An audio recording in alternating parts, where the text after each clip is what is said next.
6 days ago, Peter had made an incredible confession. He had declared that Jesus was the Messiah, the Son of the living God. And Jesus had praised Peter for his great insight and his understanding. And Jesus had even given him a promise. "Truly I tell you," he said, "there are some standing here," and yes, Peter was sure that Jesus meant especially him. "There are some standing here who will not taste death before they see the Son of Man coming in his kingdom." But ever since, Jesus had been so depressing, talking about nothing but suffering and death and such things. Peter tried to talk him out of his funk. Sure, he understood that life was hard, the work they were doing was draining, but that was no reason to get so negative. But Jesus wouldn't hear of any of it. He told Peter off for daring to rebuke him. And sure, it had been a long, difficult 6 days. And Peter was getting impatient. He'd been promised that he would see a new kingdom coming. And sure, the fullness of that kingdom might take some time, but surely he could be given some glimpse, some indication that he was not wrong to put his faith in Jesus. And so, when on the 6th day Jesus pulled him and James and John aside, Peter couldn't help but feel as if this was finally it.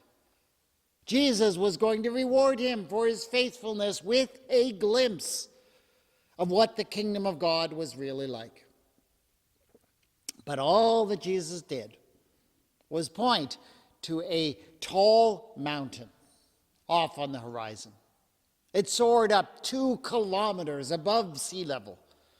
And even though it was well into spring, it was still topped with snow. "What do you say we head up there?" Jesus suggested. They had brought no provisions.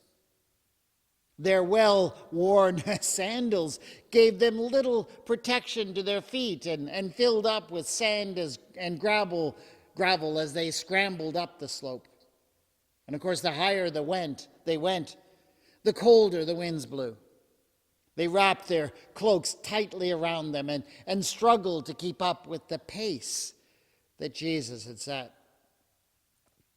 Peter couldn't help but grumble along with his stomach. What was the point of putting up with such a horrible ordeal?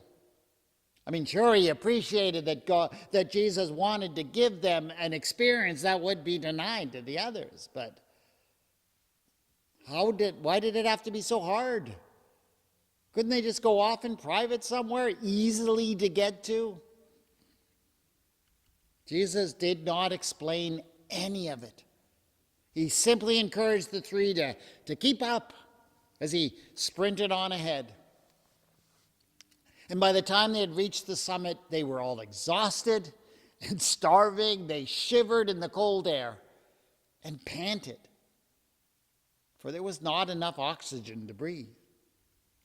And when the mist began to form over his eyes, Peter didn't quite know if it was a cloud that had come down from the heavens to kiss the mountaintop, or, frankly, if he was about to pass out. The story of the Transfiguration is told in 3 of our 4 Gospels. And the 3 accounts are virtually identical. For the most part, they are word for word the same. And if I'm going to be honest for a moment, I will tell you that is something that is a little bit annoying to Christian preachers who follow the lectionary. Because you see, the lectionary tells us to preach on this same story from one of the 3 basically identical passages every year on this date. As a result, we preachers, we tend to obsess over the smallest variation between these 3 stories. And so this morning we read Matthew's account. And there is one tiny little difference in Matthew's story. But it does contain what I think is a very important message for us today. It comes down to the question of what actually happened on that mountain. You see, all three of the writers see what happened on that mountain as real and significant. All three say that the disciples experienced something mind-blowing, but Matthew and Luke are a little bit vague about the material reality of the experience. So they speak only in terms of what the three men saw and felt and heard, which of course leaves open the possibility that they were observing physical reality. In other words, Jesus' appearance was physically changed. Moses and Elijah were actually standing there, and you could have reached out and touched them. The voice boomed from heaven at a certain volume and frequency. And so, the way Mark and Luke tell it at least, if a film crew were there that day, it's possible that they could have captured all of that, which of course would be the most amazing documentary ever to hit the theaters. It'd be way bigger than Melania. And that is all possible the way that the two other evangelists tell the story.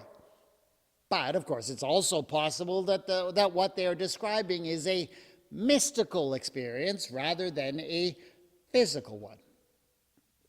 But Matthew describes the experience differently. On the way down the slope, Matthew tells us that Jesus warned the three, saying, "Tell no one about the vision until after the Son of Man has been raised from the dead." So Matthew intentionally removes all the ambiguity. He tells us in no uncertain terms that it, yes, was a vision. So let me ask the question, what does that change? First of all, let me say that it doesn't mean that the experience was not real or that it did not come from God. Visions are real. People have them. They make differences in this world all the time, for good or for ill. Visions can also be shared, as of course happens in this story. I mean, presumably each of these three individuals had a unique experience, but they were in such physical and spiritual alignment in that moment that there was also a commonality in their experience. But there is, of course, one limit on visions. They cannot be objectively verified. So basically, Matthew is telling us that if there was a film crew that day, if our documentary film crew showed up, they would have only been able to capture the ecstasy of the individuals, but there would have been no footage of Elijah or Moses, no audio of the heavenly voice. And I realize, of course, that some people will simply dismiss a vision as something that has no validity. After all, you cannot prove anything to scientists with a vision, not even a shared vision, because, of course, there is no data to be verified. And that's absolutely true. And we need to be careful not to claim too much for a vision or a spiritual experience. But that does not mean that spiritual experiences are meaningless or worthless. I mean, there's no question that Peter, James, and John experienced something on that mountain that meant a great deal to them. And they did descend from that mountain, changed men, for they had seen a confirmation of what they believed about Jesus. And the others who weren't there on that mountain might have been moved by their accounts, might have chosen to believe the truths that the three took away. But of course, it's always harder for those who don't have the experience. And perhaps that's one reason why Jesus cautions the three not to share the vision. Perhaps the others are not ready to believe based on the experience of the three. All of this, of course, leads me to the question that really bothers me about this story. Why did it have to happen in such a difficult, remote, and inaccessible place? Why did it have to be limited to the three? I mean, surely if Jesus really wanted to show the disciples who he was, why not, book a banquet hall, order room service, bring everyone in, let them all experience it for themselves? But no, happens on a mountaintop. And I know that mountaintops have long been seen as the place for spiritual experiences to happen. Forever, human beings have built their sanctuaries, their temples on mountaintops. That includes temples in high places in ancient Israel. And don't forget how Moses had significant experiences of God on top of Mount Sinai and other mountains. So what's all that about? Is that a question of spiritual geography? Is it that God is spatially closer when we go up? Getting closer, I suppose, to God's heavenly abode? But no, I don't see it that way. God, the God I worship, is everywhere. Sure, we speak of God being up in heaven, but we can't mean it literally, because we know that up there is only the edge of the atmosphere and then open space. Meanwhile, there is no place on earth where God is closer or farther than where you are right now. So the climb up the mountain represents something else. I believe it's about the disciples arriving into the state of mind that will open them up to the presence of God that is always there. Because you see, that's not something that comes easily to most people. Humans, we have this way about us. We are constantly distracted. We're distracted by all the things we have to do, the things we worry about, the things we're afraid of. And so our mind is constantly on the move. And that constant movement gets in the way of experiencing the presence of God.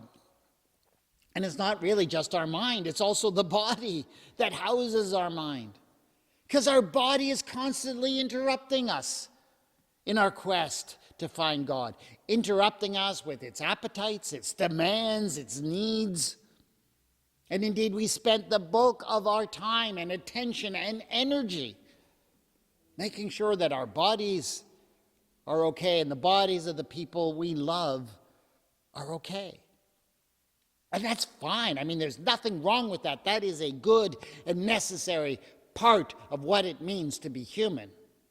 But with all of that going on, how is that presence of God that is always there going to break through?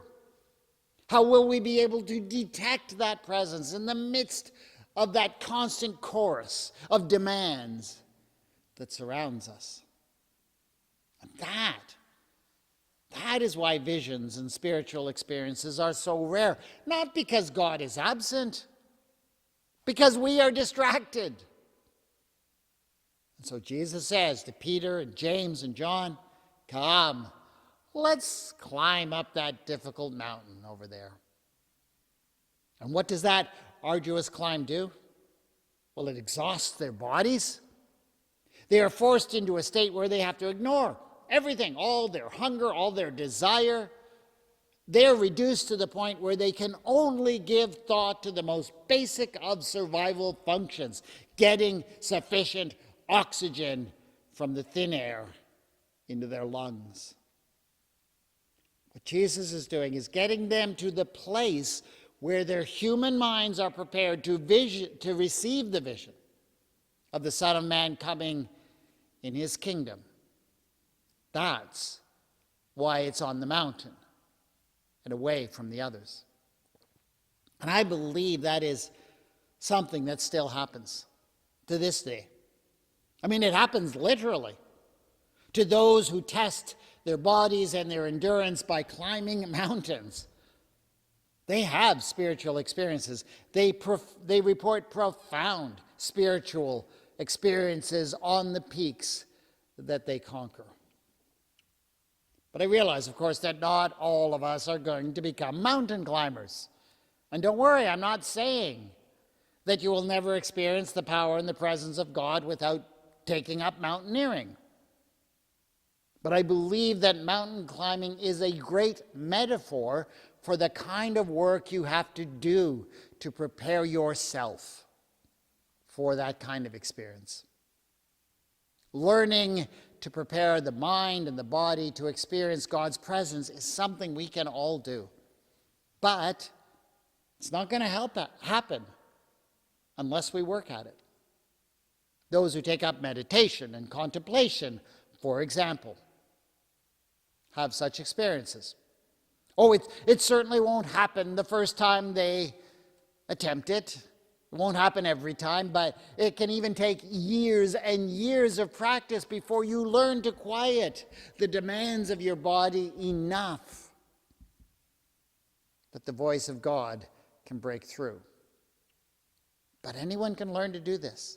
I provided some pages at the back of the church in the links that you're welcome to take and study. And you will not be surprised to learn that many of these techniques involve getting the body and the mind into a state where you might find yourself while mountain climbing, getting to the place where all you're thinking about is your next breath. And then you let go of even that. I've no doubt that once they came to the top of that mountain, Peter, James, and John did experience the presence of God in a very powerful way. I also agree with Matthew. It was a vision. But it was a very special, unique experience, a spiritual experience, unique to them. But that does not mean that you cannot experience the presence of God. You can also seek and find it in this world, whether it be on top of a mountain or in the silence of your meditations.